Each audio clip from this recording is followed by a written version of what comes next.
Que nos dirigió en este culto para la honra y la gloria del Señor. Primer libro de Samuel, capítulo 16. Santo es nuestro Dios. Gloria a Dios. Primer libro de Samuel, capítulo 16.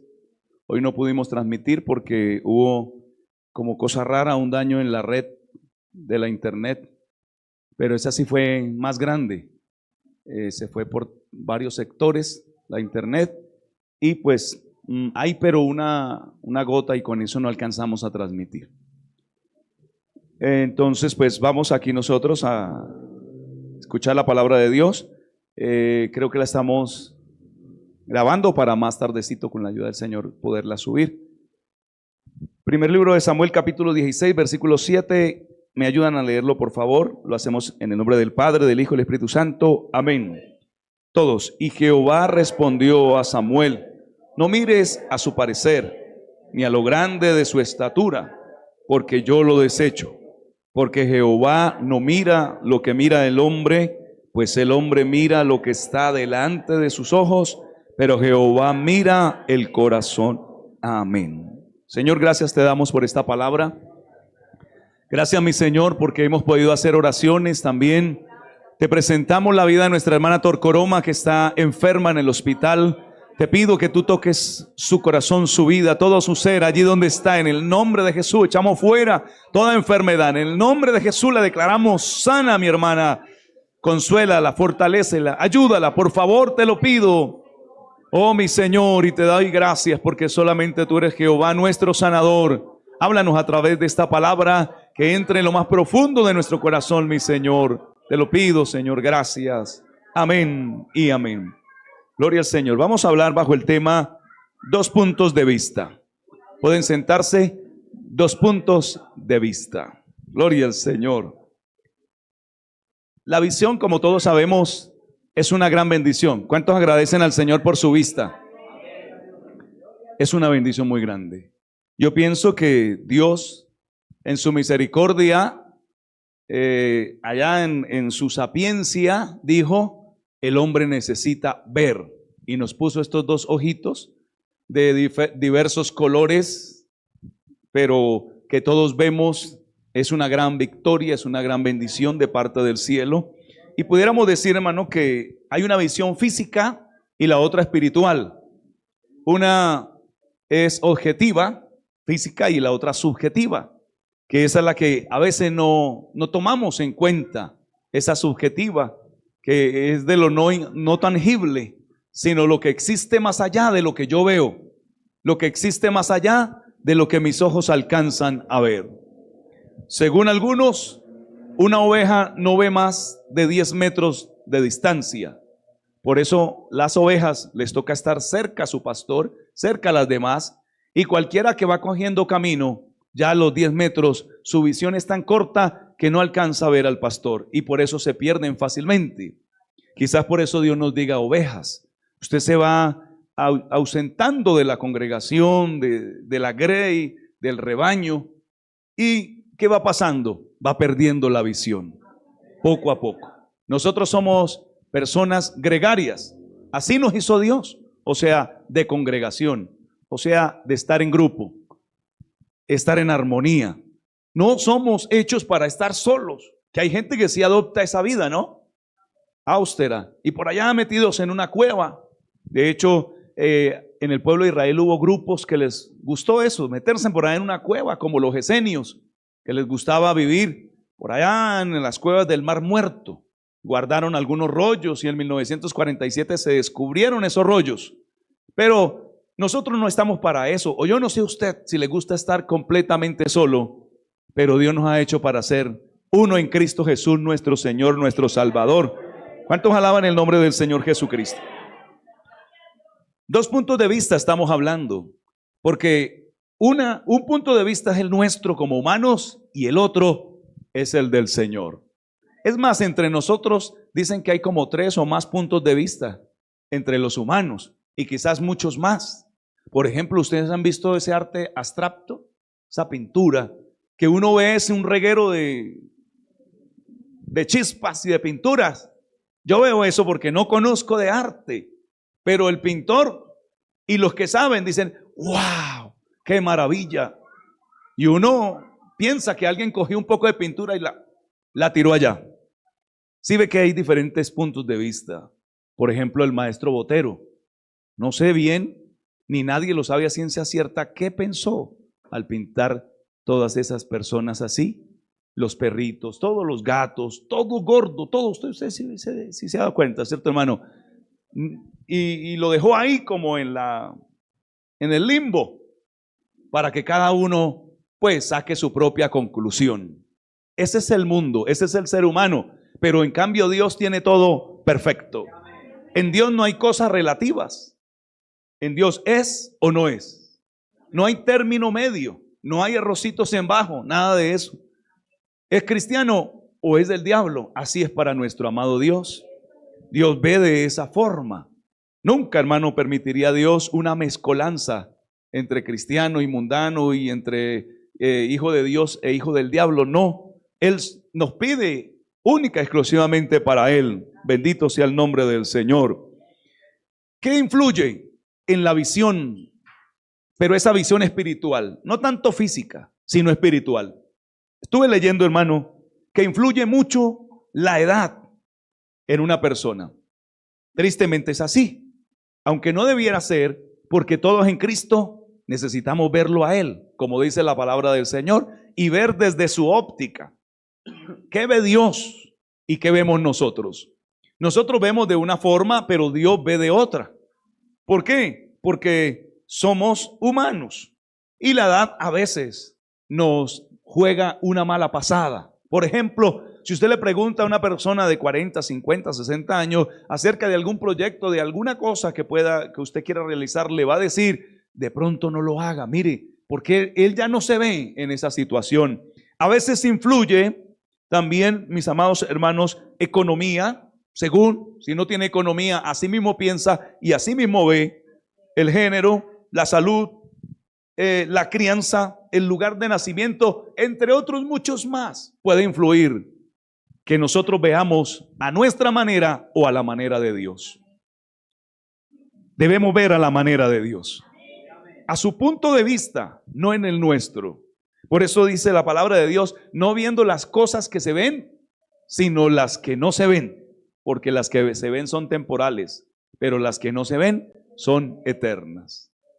Yo no puedo permitir que mis ojos le manden a mi cerebro y mi cerebro se dañe por lo que ven mis ojitos, sino por lo que Dios me ha dicho que cómo debo ver las cosas.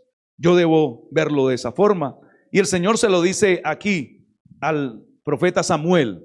¿Cómo le llamaban al profeta Samuel? El vidente.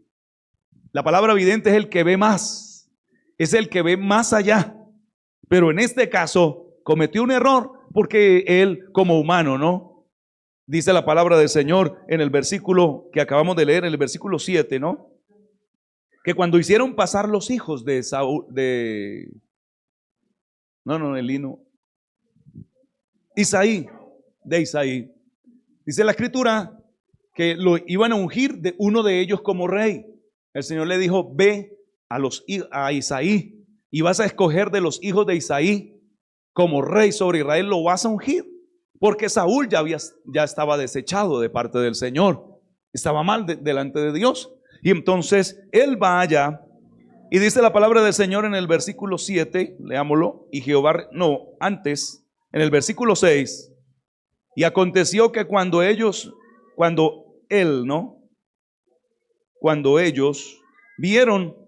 vinieron, él vio a Eliab y dijo, de cierto delante de Jehová está su ungido. Gloria a Dios. Cuando Dios lo envía a Samuel a ungir a un hijo de Isaí, él ve al primero y según la escritura que le dice no mires su parecer o su estatura, es porque este muchacho ¿cómo era? Alto y fuerte, grande. Y cuando lo ve de esa forma, Samuel dice, delante de Jehová estás ungido. Eso es lo que se necesita, una persona grande y fuerte. Ese es el punto de vista del ser humano. Que quizás vea a alguien fuerte, grande, alto y diga, esto es lo que yo necesito. Pero el Señor mira mucho más allá. Eso es lo importante que debemos entender en esta noche. ¿Qué mira Dios? El corazón. Porque no es el cuerpo lo que funciona, sino es lo que hay dentro como tal. ¿Ustedes recuerdan esos carros antiguos que hoy ya son feos, que hoy ya son quizás obsoletos? Y vimos con mi esposa este domingo un carro, una camioneta antigua, y yo le decía, en su tiempo cuando salió ese carro debió ser lo máximo. Y el que lo tenía, todo el mundo desearía tener una camioneta de esas. Ahora no es tan bonita, pero si usted va a mirar ese motor, casi que es eterno. Esos motores, esas latas fuertes, no se dañan con el medio ambiente, como hoy los carros, usted le hace, lo va a empujar un poquito e inmediatamente lo sume. Las latas, todo es desechable como tal. Entonces, ahí lo más importante de ese carro no es tanto lo bonito, sino lo interno, el motor, las partes internas, cómo funcionan, cómo lo crearon de bien, y eso es lo que mira el Señor.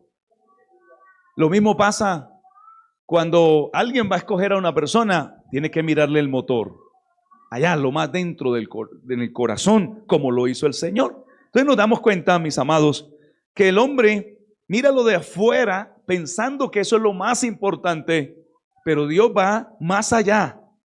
Gloria al Señor. Dios va a tocar la vida o a mirar las fibras que hay allá en el corazón, y así mismo lo toma de donde sea. Es por eso que delante de Dios Él no mira ni color de piel, ni mira estatus social, no mira absolutamente nada de lo que mira el hombre, sino mira a ver cómo lo puede usar de una manera poderosa y grande. ¿Cuántos alaban el nombre del Señor? Entonces usted puede ver en el capítulo 17, versículo 18, hermanos. Capítulo 17, versículo 18. Santo es el Señor. Miren lo que dice. Y oyéndole hablar, ¿quién? Eliab. ¿Cómo se llamaba la persona que Dios rechazó? Y que le dijo, Samuel, él no es. Se llamaba Eliab, el hermano mayor. Estamos hablando en el primer libro de Samuel 17, 28. ¿Sí? Yo dije 18. ¿Y cómo es? Amén. Dice la palabra de Dios. Y oyéndolo hablar Eliab, su hermano mayor, con aquellos hombres. ¿A quién? A David. ¿Por qué el Señor dijo que Eliab no? ¿Qué sentiría Eliab, hermano? ¿Ustedes qué piensan en ese momento que Dios le diga no, ese no? Pienso que se sintió mal. Desde ese día algo albergó en su corazón contra su hermano menor. Porque hay gente que no soporta que Dios use a otro en lugar de él. Algo sucederá. Hay gente que piensa, pero ¿por qué fulano si yo soy mejor? Si yo hablo mejor, si yo predico mejor, si yo canto mejor, si yo toco mejor, si yo todo mejor. ¿Por qué él y no yo? Bueno, Dios habrá visto algo allá en su corazón. Y le quiero mostrar por qué Eliab no lo escogió el Señor. Porque mire lo que dice, y oyéndole hablar Eliab, su hermano mayor, cuando David fue, lo mandaron con los quesos y los vestidos para ver a su hermano, y se levantó Goliat. Y dice que David preguntó, ¿qué darán al hombre que mata a ese gigante incircunciso? Entonces me dice la Biblia que lo oyó hablar Eliab, su hermano mayor, con aquellos hombres. ¿Y qué hizo? Y se encendió en ira contra David. ¿Qué había en el corazón de Eliab? Ira. Era iracundo. Amén. Era iracundo. Y ya tenían un iracundo en el palacio llamado Saúl. Entonces el Señor dijo, este no me sirve, porque este con poquito, o sea, David dijo, ¿qué he hecho yo? Solamente he hablado, no he dicho nada, ni siquiera he dicho que voy a ir a pelear contra ese gigante, pero ya estaba airado. Dios dijo, si yo coloco a Eliab como rey, cualquier persona que venga a hacerle un reclamo, lo va a matar, porque la ira en una persona, como dice aquí, se encendió en ira. No dice que le dio mal genio, sino se encendió. Habla de un fuego que se prendió en el corazón de Eliab. Eso había en Eliab. Y si alguien necesita paciencia, es un líder, es un padre, una madre, es un pastor, necesita mucha paciencia. Porque si usted viene a decirme algo o a preguntarme algo o a decirme que debo cambiar algo y yo si yo me enciendo en ira, pues no voy a servir, acabo con todo. Y era para ser rey sobre Israel, tenía que reinar sobre todas las personas. ¿Qué había? Lo primero que había en él era ira. Segundo que yo encuentro son celos, porque no lo pusieron a él. ¿Se imagina? Él era el primogénito. O sea que David era el octavo, era el último, era el más pequeñito. Tenía apenas 17 años. Eliab ya era mayor y ya estaba en el ejército. ¿Por qué él no? ¿Por qué fue David? Y ahí habían celos en su corazón. Lo mismo que Saúl, ¿o no? Si Dios coloca a Eliab, si Dios no detiene a Samuel, Samuel lo unge como rey. De cierto, delante de Jehová estás ungido, fueron las palabras de Samuel, pero no era su ungido. Por eso es que Dios le recrimina, le dice, no mires lo que miran los hombres, porque los hombres miran su estatura, su belleza, pero yo miro allá el corazón. ¿Qué mira Dios de mí? Esto que tengo dentro, donde salen las intenciones, los malos pensamientos, también dijo el Señor, los pecados, la inmundicia de lo más profundo del corazón. Estos días veía un programa donde un hombre se casó con una muchacha y la enamoró y a los pocos días la mató. Y se decía, ¿pero por qué? Si era tan buena gente. Pues porque no miraron lo que había dentro del corazón. Quiera Dios que Él nos abra la visión y mirar más allá. Amén, hermano. Claro, todos aterrados, pero si era tan buena gente, tan amoroso. Y por eso la muchacha se enamoró de él, porque era una maravilla, pero tiempo después la asesinó con una cantidad de puñaladas, con sevicia lo hacía y en plena calle. O sea, ella salía corriendo, hay cámaras que la veían cómo corría por la calle pidiendo auxilio, pero usted sabe que casi nadie le gusta meterse y ahí delante de todo el mundo la mató. ¿Qué era lo que había? ¿Por qué lo hizo de un momento a otro? No, porque tenía el corazón podrido. Dios lo conoce todo. Por eso a Dios no se puede engañar.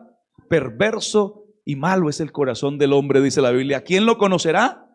Yo, Jehová de los ejércitos. Por eso siempre hay que preguntarle, Dios mío, guíame, muéstrame, dime en todos los casos qué debo hacer.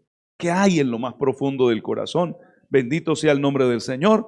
Entonces, estamos mirando que este hombre era iracundo. ¿Qué más dice la palabra del Señor? Que se encendió en ira, celoso, y le dice, mire, ¿para qué has descendido acá? ¿Y a quién has dejado aquellas pocas ovejas en el desierto? Era un hombre menospreciador porque le llama pocas ovejas. David amaba las ovejas. Mano, David nunca las dejó tiradas. Su padre lo envió, pero las ovejas quedaron a cargo de alguien. No quedaban por ahí en cualquier lado. Pero mire cómo le llaman, pocas ovejas. Si Eliab le llama pocas ovejas, ¿cómo le llamaría al pueblo? Igualito. Este pueblo, despreciando el pueblo, todo había eso en el corazón, había desprecio. Por eso un sabio dijo, habla, habla, para saber qué es lo que hay en ti. Cuando una persona habla, es lo que tiene en el corazón, porque la Escritura dice que de la abundancia del corazón habla la boca. Yo no puedo decir, ay, se me salió, yo no sé qué pasó. Pues que está ahí, ahí hay en el corazón. Y la meta es mirarlo, observarlo nosotros mismos. Hay algo que se llama retrospección, que es mirar hacia adentro, porque es fácil yo mirarle los corazones o mirar su mente, sus pensamientos y prejuiciarlo y decir como él.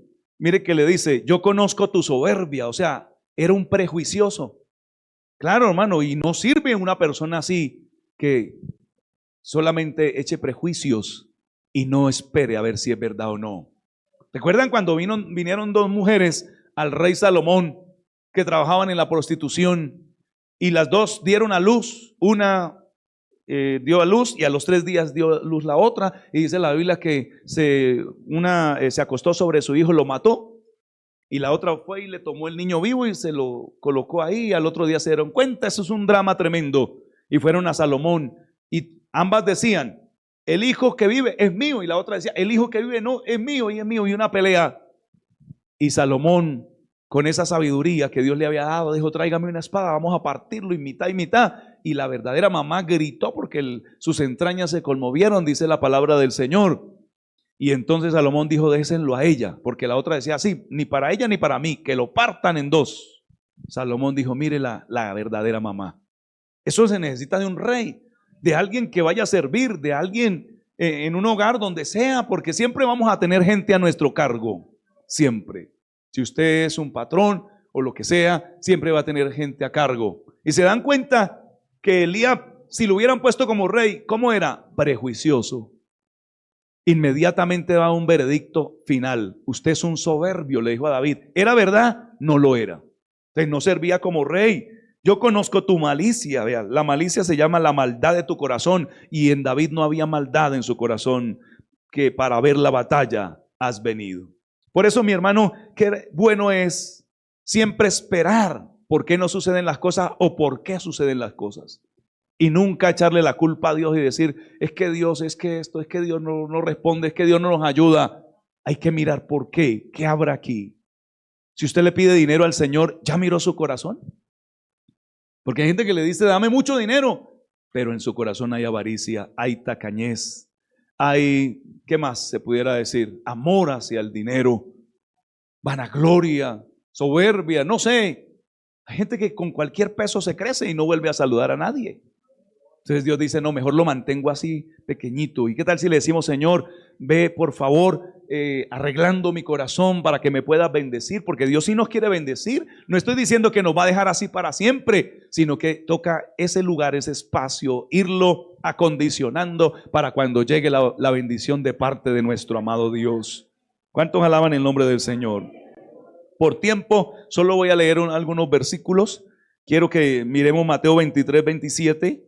Gloria al Señor. Mire lo que le dice. Ay de vosotros, escribas y fariseos hipócritas, porque sois semejantes a sepulcros blanqueados, que por fuera a la verdad se muestran hermosos, mas por dentro están llenos de huesos de muertos y de toda inmundicia. Así también vosotros por fuera a la verdad os mostráis justos a los hombres, pero por dentro estáis llenos de hipocresía y de iniquidad. ¿Quién iba a pensar eso de los fariseos?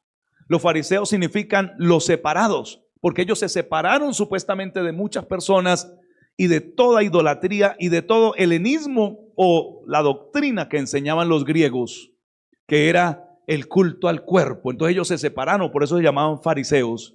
Y supuestamente ellos, 2 siglos antes de Cristo empezaron ellos con esto.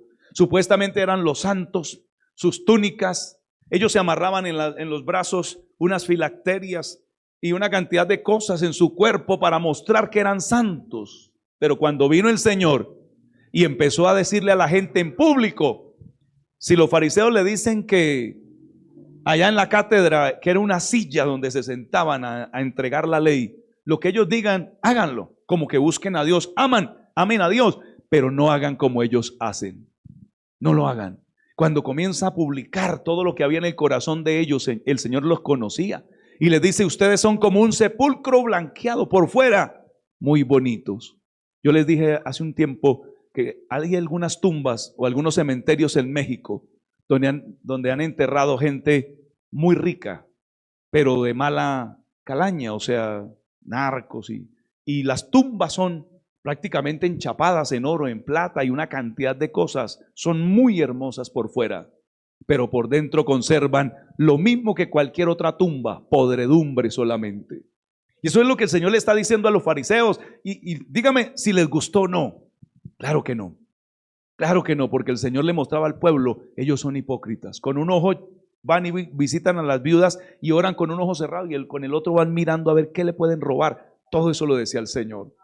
¿Ven? Entonces, claro, en el tiempo de Jesús se creía que los fariseos eran de la élite más consagrada que se pudiera obtener. Pero no. Era gente que había dejado la ley, era gente que había dejado a Dios, era gente que tenía rituales. Ellos habían sacado un libro llamado el Midrash y el Mishnú, que eran como comentarios de la Biblia, de la palabra de Dios, y se habían apartado y estaban haciendo más que todo eran rituales y como le llama la palabra de Dios, ¿recuerdan? Costumbres. Tradiciones solamente, pero se habían alejado de Dios. Entonces todo el mundo decía, los fariseos son los más consagrados, pero el Señor vino a mostrar, mentiras, son los más hipócritas. porque en ese tiempo la palabra hipócrita no era tan despectiva como ahora. Se le llamaba al hipócrita, era el actor, ¿no? Entonces, cuando el Señor le decía hipócrita, le estaba diciendo actores, actúan delante de la gente de una forma, pero por dentro ustedes no conocen a Dios. No era fácil, mis amados, todo lo que decía el Señor. Por ejemplo, en Mateo 22:18, por tanto, pero Jesús, conociendo la malicia de ellos, le dijo: ¿por qué me tentáis, hipócritas? Mostradme la moneda del tributo. Y ellos le presentaron un denario. Entonces les dijo: ¿de quién es esta imagen y la inscripción? Le dijeron: de César. Y les dijo: dad pues a César lo que es de César y a Dios lo que es de Dios. Oyendo esto se maravillaron y dejándole se fueron. Estaban aterrados porque los que le habían puesto una trampa se llamaban los herodianos, que era gente que amaba a Herodes y seguía a Herodes. Era un partido político que eran los fans de Herodes. Y vinieron, que de allí salían los publicanos, y vinieron a mostrarle una moneda al Señor para hacerle caer y llevarlo ante Herodes y condenarlo. Pero el Señor sabía lo que había en el corazón. Eso era con eso no contaba la gente en el tiempo de Cristo. Cristo vino en el tiempo exacto, ni después ni antes. Perfecto el tiempo que vino el Señor. Gálatas 4:4 lo dice la Escritura, que el tiempo, cuando se cumplió el tiempo de venir el Señor, fue enviado el Señor a esta tierra. ¿Por qué? Porque el mundo religioso estaba totalmente distorsionado. La obra de Dios, todo se había perdido. Lo único que había era religiosidad, y es lo que Dios no quiere de su vida y de mi vida. O sea, Dios quiere que veamos como Él ve las cosas. Así nadie me felicite. Si el Señor está contento conmigo, es lo más importante. Así nadie me tenga en cuenta, si Dios me tiene en cuenta. Por eso el Señor le dijo: gócense de que sus nombres están escritos en el libro de la vida. Eso es lo más importante, Dios y yo. El resto pueden pensar muchas cosas, pero ¿qué piensa Dios de mí? Porque recuerde que una cosa es la que yo pienso de mí, otra es la que piensan los demás de mí, y otra es la que piensa Dios de mí. ¿Qué pensará Dios de mí? Es lo más importante. Gloria al nombre del Señor. ¿Cuántos le alaban y le bendicen? Por eso en Juan 7:24 la Biblia dice: no juzguéis según las apariencias, sino juzgad con justo juicio. O sea, vayan más allá de lo que ustedes pueden llegar a ver. Ese es el punto de vista de Dios. No lo de fuera, sino lo que hay internamente. Bendito y alabado sea el nombre del Señor. Pablo en segunda de los Corintios 5:12 les decía a los corintios: no nos reencomendamos pues otra vez a vosotros, sino os damos ocasión de gloriaros por nosotros, para que tengáis con qué responder a los que se glorían en las apariencias y no en el corazón. Porque había mucha gente que se gloriaba era en la apariencia del ser humano y no en el corazón, en lo que había dentro de él. De Pablo decían: es muy feo, pero mire todo lo que había dentro de Pablo. Según algunos, Pablo no era tan agraciado, y menos después de que cayó delante de la presencia del Señor. Pienso que de su cabalgadura, no creo que iba a pie, porque eran distancias muy largas. Quizás iba en un camello o en un caballo, pero cuando cayó, sus ojos no quedaron iguales de ahí en adelante. Oró: Dios, quítame esto, pero dijo: bástate mi gracia, porque mi poder se perfecciona en la debilidad del ser humano. Pero usted ve en un gran apóstol que en algunas ocasiones, cuando hacía tiendas, había tanto que hacer que él trabajaba en tiendas haciendo como camping, en otras palabras. Y parece ser que los trapos con los cuales, pedazos de trapo, se limpiaba el sudor, porque en esa tierra donde trabajaba hacía mucho calor, y se limpiaba el sudor y lo dejaba a un lado. Y como había tanto que hacer, se llevaban esos trapos y los colocaban sobre los enfermos y eran sanados. La gloria de Dios estaba en Pablo. Había una presencia hermosa en él. Por eso le dice: no juzguen según las apariencias. Porque los corintios decían: las palabras que nos manda a decir, escritas, son fuertes, pero su apariencia es débil. Creo que Pablo no era tan grande, tan fuerte.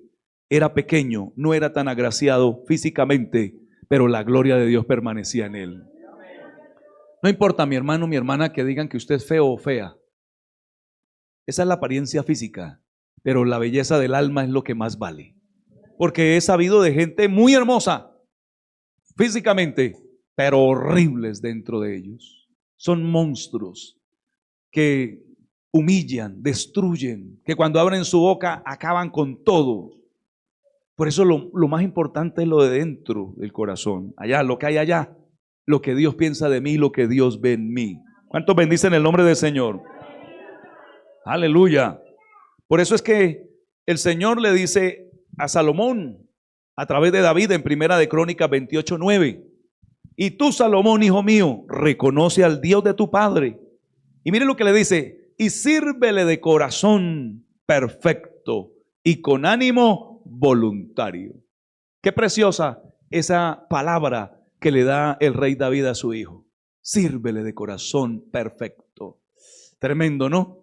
Sírvele de corazón perfecto. Tú quieres que tu reino se ensanche, que tu reino permanezca para siempre. Sírvele de corazón perfecto a Jehová, quien fue el que te puso, y con ánimo voluntario. Porque si hay algo que el Señor detesta, es que nosotros le sirvamos obligados. Por eso Él ama al dador alegre. Mire que no dice bendice al dador alegre, ama al dador alegre. Él ama cuando lo hacemos de corazón. Bien hubiera podido hacernos un botón en la espalda y nos lo oprimiera, como dice un hermano en un cántico, que fuéramos de hojalata, oprimiera un botón, levantáramos las manos y empezáramos a adorar y a glorificar a Dios. Dios quiere que lo hagamos de corazón. Gloria al Señor. Porque Jehová, ahí mismo en ese versículo, escudriña los corazones de todos. ¿Qué es escudriñar?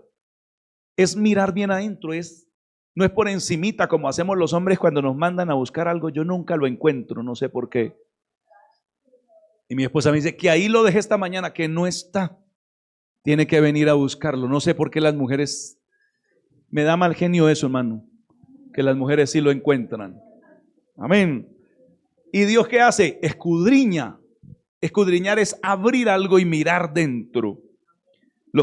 Dice, escudriña los corazones de todos y entiende todos los intentos de los pensamientos. Si tú le buscares, lo hallarás, mas si lo dejares, Él también te desechará para siempre. Pero me gusta ese versículo que dice que entiende los intentos del corazón. Los intentos. ¿Sabe qué es un intento? Que no lo hizo, pero lo intentó. Recuerdo hace unos años cuando estaba empezando la telefonía móvil aquí en Colombia, que le cobraban a uno en la factura los intentos. ¿Ustedes no se dieron cuenta? O sea, no le contestaban y le cobraban a usted el minuto. Decía, pero ¿por qué son tan ladrones? Decía yo, ¿no? ¿Pero por qué? Si no me contestaron, se llamaban los intentos. Pues así es el Señor. Alguno intenta algo, o sea, lo tiene allá en su corazón y luego dice, no, yo no iba a hacer eso. Pero Dios sabe que sí lo iba a hacer. Ese es el intento del corazón. No lo hizo, pero sí pensó hacerlo. Santo es el Señor. Y en el Salmo 44:21 dice, no demandaría a Dios esto porque Él conoce los secretos del corazón. Cuando dice los secretos, es cada parte de nuestra vida, de nuestro ser. Todo lo que existe de nuestra vida lo conoce. Mi esposa no me conoce totalmente. Y no estoy diciendo que haga cosas malas, pero no puede. ¿Por qué? Porque es humana. Yo no la conozco totalmente. A veces decimos, pero llevamos 20, 30 años, nos conocemos total. No. Dios sí. Dios sí conoce lo que hay ahí. Amén. ¿Cuántos alaban el nombre del Señor? Gloria a Dios. Él dice que Él, nuestro amado Dios, en Jeremías 17:10, yo Jehová que escudriño la mente y que pruebo el corazón para dar a cada uno según su camino, según el fruto de sus obras. Por eso, hermano, no miremos como miran los seres humanos, miremos como mira Dios. ¿Qué hay más allá? Hay que preguntarle al Señor, ¿qué hay más allá, mi amado Rey? Dime, ¿qué piensas tú? ¿Qué dices tú de este negocio, de esto que yo voy a realizar? Sepa, hermano, y esto me preocupa mucho a mí, no sé a usted, que Dios me ve dentro. Me preocupa, porque yo a ustedes los puedo engañar. Cualquiera nos puede engañar. Es fácil, es fácil. Ayer venía un señor a tratar de engañarme y él pensaba que ya tenía todo lo que venía a pedir. Sí, porque es que hay gente que piensa que uno también es caído del zarzo. Y decía y contaba y contaba y contaba y eso prometía una cantidad de cosas. Y yo decía adentro, si él supiera que yo sé todos los engaños y las cosas que está hablando, que eso son mentiras. Ven, hay gente que dice que tiene una cantidad de cosas, pero es mentira. Mentira. Me hablaba de más de 400 millones de pesos. Hay gente así, de casas, de apartamentos, esto y no, y lo voy a compartir con usted. Y yo tranquilo ahí, como, ¿qué tal? Yo, ¡ay, sí, qué bendición, no vamos! No, hermano, hay gente muy engañadora. Y yo, mientras hablaba, yo le decía, Señor, revélame qué hay en este corazón, revélame qué hay en esta vida. Dime, Señor. Esta mañana le decía, gracias, Señor, por tu misericordia, porque luego ateo otros cabos y es gente que piensa que de verdad viene a engañarnos a la iglesia y no entiende que aquí hay un Dios poderoso que nos puede ayudar. Si le preguntamos, ¿no? Si nos dejamos llevar por el brillo del oro, pues inmediatamente caeremos en tantas trampas que el enemigo está diciendo hoy día. Hay gente muy mentirosa, que dice la Biblia, hay personas que dicen que tienen y no tienen. Y hay otros que tienen y dicen que no tienen. ¿Lo han leído en Eclesiastés? Así hay gente. Termino, hermano, con este versículo, Romanos 8:27. Mas el que escudriña los corazones sabe cuál es la intención del Espíritu, porque conforme a la voluntad de Dios intercede por los santos. Qué bonito este versículo maravilloso, donde encontramos, mis amados, que el Espíritu intercede por nosotros porque escudriña los corazones, aún para eso. Claro, mira todo lo malo, pero mira también lo bueno, mi Señor. Él sabe la intención de su oración. Muchas veces no oramos como conviene, pero el Señor sabe qué necesitamos, qué deseamos. El Señor lo conoce todo. Bendito sea el nombre del Señor. Él ausculta el corazón. No hay otro médico que lo pueda hacer como lo hace nuestro amado Señor. Por eso todos los días escudriñémoslo nosotros mismos. Saquémoslo así simbólicamente en nuestra mano y miremoslo. ¿Qué tendrá este corazón? ¿Qué tendré yo por dentro? No mire tanto que tiene otro. Mire usted, ¿qué tengo yo aquí en el corazón? ¿Qué tiene fulano? Y dígale, Señor, revélame, ¿qué tiene fulano, mengano? ¿Cuáles son sus intenciones? ¿Buenas o son malas? ¿Cuáles son, mi amado Señor? ¿Por qué me dijo esto? ¿Por qué me dio esto? ¿Por qué me abrazó? ¿Por qué me tocó? Sí, porque hay gente, hermano, que parecen un pulpo. Sí, ¿verdad? Ay, hermanita, ¿cuánto la he extrañado? ¿Qué habrá en ese corazón? Uno no lo sabe, Dios nos guarde y nos ayude. Pero quiero decirle, hoy más que nunca necesitamos discernimiento de espíritus. Pidámoselos a Dios. ¿Sabe por qué? Porque se ha levantado una ola de engañadores, estafadores, mentirosos, ladrones. Una ola, pero inmensamente grande. Y debemos decirle, Señor, revélanos, muéstranos. Vestidos de ovejas, pero son lobos rapaces. No le abra a cualquiera la puerta en su casa. Que mire que mandó a decir el pastor, que mire que mandó a decir fulano, que yo conozco aquí. Estos días están robando mucho de esta forma, demasiado. No le crea fácilmente. Como dijo Juan, amados, no creáis a todo espíritu. Cuando dijo espíritu no habla de un espíritu como tal, sino a toda persona o a cualquier persona. A eso se refería. Que de pronto venga a convencerlo o a decirle, tenemos el beneficio de la duda. Y hay gente que se enoja porque usted no cree inmediatamente en él. No, me da mucha pena, pero tenemos ese beneficio de la duda. Necesitamos esperar a ver qué Dios nos dice de ese corazón. Vamos a orar. Padre Celestial, gracias te damos, mi Señor.